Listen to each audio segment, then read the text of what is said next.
Agus rupanya serius ingin memenjarakan Denny Sumargo dan Yayasan Rumah Peduli Kemanusiaan terkait pengalihan dana donasi 1,3 miliar rupiah ke korban bencana alam Nusa Tenggara Timur. Agus sudah melaporkan Denny Sumargo, Pratiwi Novianti, Gary Julian, dan Pablo Benua ke Polda Metro Jaya pada 6 Januari 2025 terkait dugaan penggelapan dana. Pada hari Rabu 15 Januari 2025, Agus sudah melaksanakan pemeriksaan sebagai saksi pelapor. Dalam kesempatan tersebut, Agus juga merespon tawaran Denny Sumargo yang ingin membiayai pengobatannya. Denny Sumargo sempat menyuruh Agus menghubunginya bila ingin melakukan pengobatan. Namun rupanya Agus tidak tergiur dengan tawaran tersebut. Menurut dia, apa yang disampaikan Denny Sumargo adalah tipu muslihat. Adapun Agus sendiri bersikeras memperjuangkan keadilan untuk uang 1,3 miliar rupiah tersebut karena menurut dia harga dirinya direndahkan dengan uang tersebut dialihkan ke Nusa Tenggara Timur. Uang yang dikumpulkan menggunakan namanya tidak bisa dia nikmati untuk biaya pengobatan. Nah, gimana nih menurut netizen yang terhormat? Silahkan berkomentar ya. Kuasa hukum Agus Salim kembali membuat laporan di Polda dengan dugaan penggelapan kepada 4 nama besar, NP, DS, GJ, dan PB. Tuduhan atau laporan yang dibuatkan jelas saja membuat geger ya guys, tapi pertanyaannya apakah tuduhan penggelapan ini relevan secara hukum? Mari kita bahas. Pertama-tama kita harus pahami ya guys, bahwa dana yang dipermasalahkan ini kan awalnya dikumpulkan melalui kampanye penggalangan dana untuk pengobatan Agus. Ini adalah fakta yang diakui oleh banyak pihak, bahkan terekam dalam videonya si NP, DS, dan GJ sendiri. Jadi dana tersebut sejak awal secara moral dan tujuan donasi adalah untuk Agus. Selanjutnya adalah unsur penggelapan berdasarkan pasal 372 KUHP guys. Nah, penggelapan menurut pasal tersebut memiliki unsur penting. Yang pertama adalah barang atau uang milik orang lain. Yang kedua adalah barang itu ada dalam penguasaan pelaku secara sah. Yang ketiga adalah perbuatan melawan hukum atau onreh matahadat dengan maksud memiliki barang tersebut.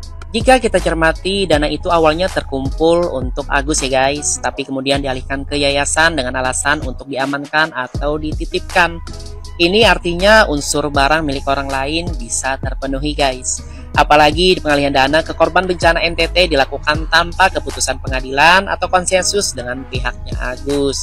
Jadi unsur melawan hukum atau onreh matahadat juga berpotensi ada di sini. Selanjutnya terkait posisi donatur dan pengalihan dana. Sebagian publik mengatakan, loh dana itu kan milik donatur, Agus tidak memiliki hak. Pelan-pelan guys, tunggu dulu. Kalau dana sudah disumbangkan untuk tujuan yang spesifik, artinya hak donatur otomatis berakhir guys. Dan dana bisa menjadi hak pihak yang dituju, yaitu Agus Salim. Artinya yayasan atau siapapun yang mengelola dana tidak boleh sembarangan mengalihkan tujuan tanpa persetujuan pihak terkait. Berikutnya adalah konflik kemanusiaan versus hukum guys. Alasan mereka mengalihkan dana ke korban bencana NTT adalah demi kepentingan yang lebih besar atau atas nama kemanusiaan. Tapi disinilah letak masalahnya guys. Kita tidak bisa membenturkan kemanusiaan dengan hukum. Kalau kemanusiaan menjadi alasan untuk melanggar hukum, lantas bagaimana kita memastikan keadilan dan kepastian hukum di masa depan? Jadi guys, apakah laporan penggelapan dari pihak Agus ini relevan? Kalau kita melihat unsur-unsur yang saya jelaskan tadi, jelas ada dasar hukumnya. Tapi keputusan akhir tentu ada di tangan pengadilan guys. Yang jelas kita sebagai netizen harus tetap kritis dan berpikir logis. Ingat guys, hukum itu tidak boleh dikalahkan dengan opini publik. Apalagi alasan yang terlihat heroik tapi berpotensi melanggar hukum. Tulis di kolom komentar pendapat kalian ya guys tentang kasus ini. Apakah kalian setuju dengan laporan penggelapan Agus ataukah justru mendukung langkah pengalihan dana ke NTT? Yuk kita diskusikan dengan kepala dingin.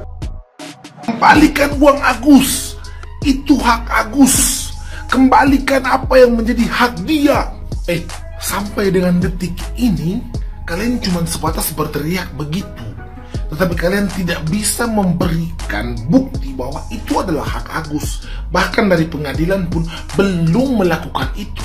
Lalu untuk apa kalian berteriak hak Agus? Kalian berteriak kembalikan uang Agus. Cukuplah berteriak, karena kalau kita berteriak ribut, menggonggong sana sini, itu sama halnya dengan binatang yang selalu ribut.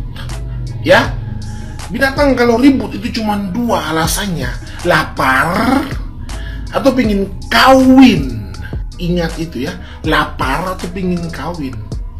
Mending kalian buktikan kalau itu punya dia.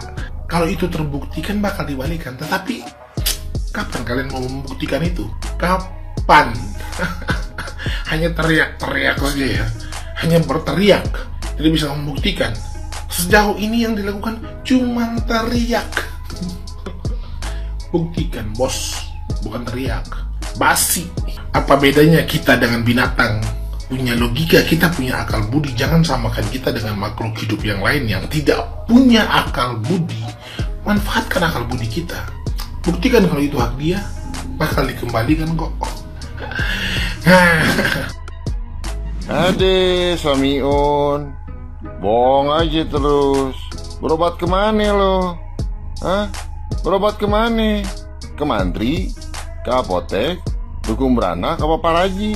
Aneh-aneh aja. Kagak ada pengobatan sama sekali lu mah. Yang ada juga sibuk live barang si wanita berkalung tali tambang sama muter-muter di taman. Ayo wais ya mah. Samiun, lu mah memang kagak ada niatan berobat. Jangankan berobat, untuk medical check up aja lu kagak ada keinginan. Yang lu mau cuman duit. Kagak ada yang lain. Makan tuh duit. Macem-macem aja. Bohong aja terus. Empret lah. Noh Gus, yang punya rumah udah angkat bicara ya kan? Kamu disuruh buat podcast sendiri, suruh buat open donasi sendiri, terus kalau mau ribut disuruh ribut sendiri ya kan? Tahu nggak artinya itu apa? Artinya kalau apa-apa tuh sendiri sama dengan kayak orang yang ketawa-ketawa di jalan itu loh.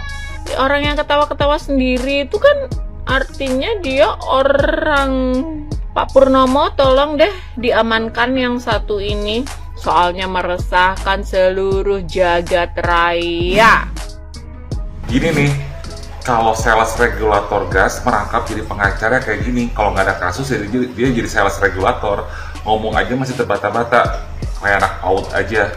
Yang saya nggak suka, ini pengacara selalu bilangnya bahwa tindakan mengalihkan dana donasi ke NTT itu adalah penggelapan. Ya, harus dijerat, bisa kena pidana segala macam kayak gitu. Nah, apa kabar dengan si Wawa? Jadi netizen ya jangan mau dialihkan oleh kata-kata penggelapan dana donasi ke NTT yang jelas-jelas sudah disetujui, disepakati bersama oleh si Densu dan pihak donatur dan pihak Tenovi juga. Sedangkan Wawa siapa yang setuju? Cuma pihak Agus doang sendiri ya. Jadi kalau omongan dia soal dana donasi harusnya tujukan juga untuk Wawa. Jadi Bang Densu, seandainya Bang Densu, Pablo, Tenovi, dan Jerry seandainya masuk penjara pun, Wawa pun juga harus masuk penjara, saya pikir. Ya, ini pengacara nih katanya sampai langit runtuh pun dia akan terus bela. Lucu. Terus lagian dia bilang kayak gini, katanya setelah dana itu, penggalangan dana itu masih ada donasi-donasi yang lain. Ya udah, Agus cukup berobatnya dari donasi-donasi yang masuk selanjutnya dong. Jangan terus mengandalkan yang ada. Ya sekarang donasi udah masuk aja, nggak digunakan sama si Agus yang bener. Coba. Jadi ini sebenarnya untuk pengobatan Agus atau untuk gaya hidupnya si Agus. Ya. Jadi langkah bener banget ini kalau donasi dipindahin ke NTT itu supaya nggak disalahgunakan oleh si Agus nih. Ya, kelihatan banget indikasi menyalahgunakan itu benar-benar keterlaluan ini. Ya, ini buat pengacara yang nggak tahu kenapa nih, saya curiganya kayaknya dia ngincernya istrinya si Agus deh. Ya, supaya kelihatannya keren, kelihatan gagah dibanding si Agus kali di depan istrinya si Agus tuh. Ya, buat pengacara ini coba deh cara ngomongnya bener dulu deh baru jadi pengacara. Ya, maluin kalau kayak gitu, mempermalukan nama advokat. Oke?